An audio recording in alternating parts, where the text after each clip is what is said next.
السلام عليكم ورحمة الله وبركاته يا عز الأهلاوي. طبعا بقالي فترة كبيرة غايب على اليوتيوب وما عملش فيديوهات يعتبر طويلة، بس إن شاء الله فيديوهات مستمرة بإذن الله. وكمان عودة الدوري هيبقى في فيديوهات إن شاء الله، وفي فانتازي وحاجات حلوة إن شاء الله. فيا ريت تدعمني بشير ولايك وسبسكرايب، عشان احنا النهاردة إن شاء الله معانا 3 مواضيع، منهم موضوع مضحك وموضوع ملوش لازمة وموضوع شغل عيال وموضوعين مهمين إن شاء الله. فيا ريت تدعمني بشير ولايك وسبسكرايب. وطبعا قبل ما نقول أي حاجة نصلي على النبي زي ما احنا متعودين.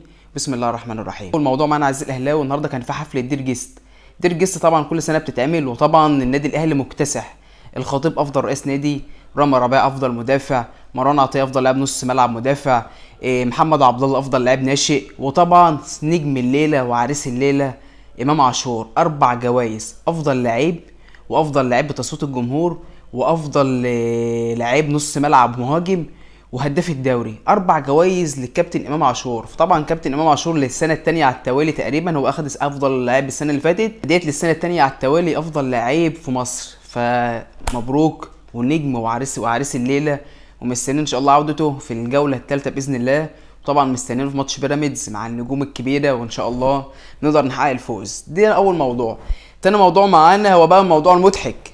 النهارده الزمالك كان مقيم في فندق، فمش عارف ايه، المهم الفندق انا كان فيه فرح.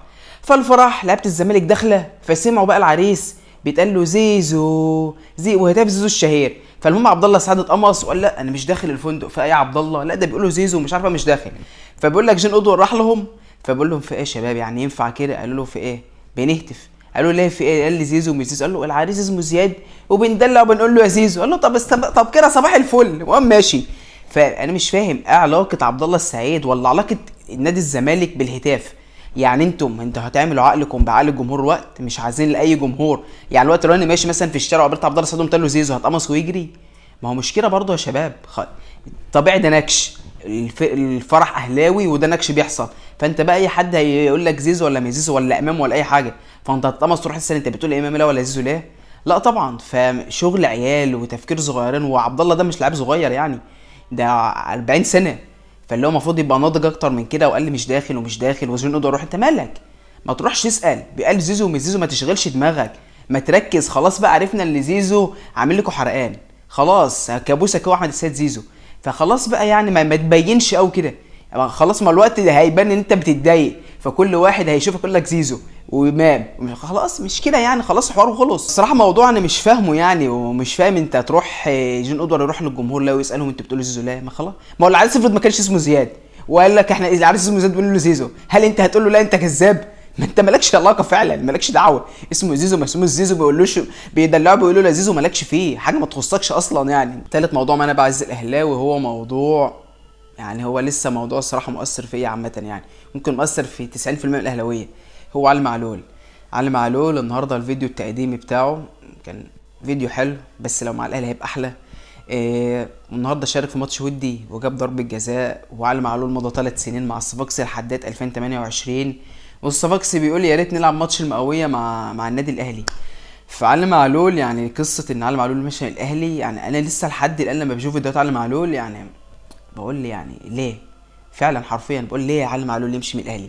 كان ممكن يكمل معانا يقعد له سنه سنتين. وقصه ان هو يروح الصفاقسي، هو كان اساسا نفسه يختم في الصفاقسي، فاللي هو يروح الصفاقسي ويمضي كمان 3 سنين. فلا، على واحد زي علي معلول طبعا بتمنى له التوفيق، وبتمنى له هو يقدم افضل مواسمه مع النادي الصفاقسي. علي معلول طبعا اكيد يعني، بس الواحد حتى لو علي معلول قدم موسم حلو مع الصفاقسي او موسم متوسط، الواحد برضه هيزعل.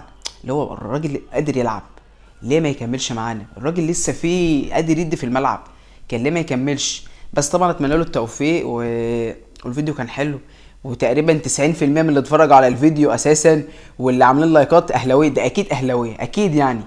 فنتمنى له الخير وبس كده عزيزي الاهلاوي. ده 3 مواضيع كده على السريع. اتمنى تدعمني بشير ولايك وسبسكرايب سواء على التيك توك او على اليوتيوب، وان شاء الله انتظر مني حاجات باذن الله قويه وحاجات حلوه ان شاء الله. والسلام عليكم.